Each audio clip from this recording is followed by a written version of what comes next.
کہ جب دادا علی حجویری رحمۃ اللہ علیہ کو مرشد نے بھیجا لاہور، تشکیل کی کہ جاؤ لاہور میں فلاں جگہ، اور اس وقت یہاں پر ہندو مہارجاؤ کی حکومت تھی، شراب عام تھی، زنا عام تھا، مسلمانوں کا قتل عام تھا، لاہور کا کوئی حال نہیں تھا، مسلمان یہاں بہت ہی جو ہے وہ مظلوم بن کی زندگی گزار رہے تھے۔ اور جب داتا صاحب آئے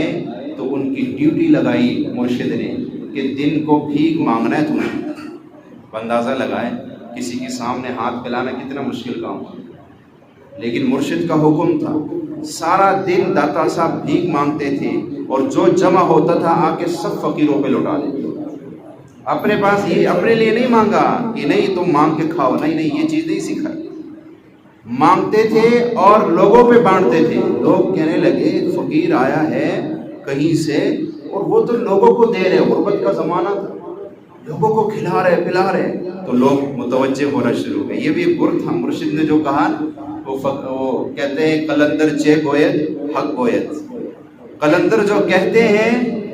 لیکن اس سے وہ قلندر نہیں ہے، وہ ایک قلندر کل اندر، ایک وہ قلندر ہوتا ہے، ایک وہ قلندر ہوتا ہے جس نے اللہ کے نور کو اندر سمایا ہوتا ہے، جیسے لال شہباز قلندر رحمۃ اللہ تعالیٰ، ایسے قلندر تھے وہ۔ تو قلندر چے گوید حق گوید، تو فرمایا کہ وہ سارا دن لوگوں سے جو جمع کرتے تھے وہی لوگوں پہ لٹا دیتے تھے،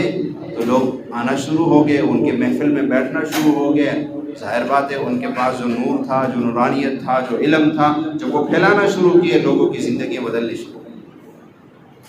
تو یہ ہستیاں آئے اور ایسی جگہوں پر جہاں پر کفر کا، شرک کا زور تھا، وہاں ان لوگوں نے بیٹھ کر اللہ اور رسول کے نام کو روشن کیا، اور ایسے روشن کیا کہ آج بھی ان کا نام روشن، آج بھی ان کا نام روشن۔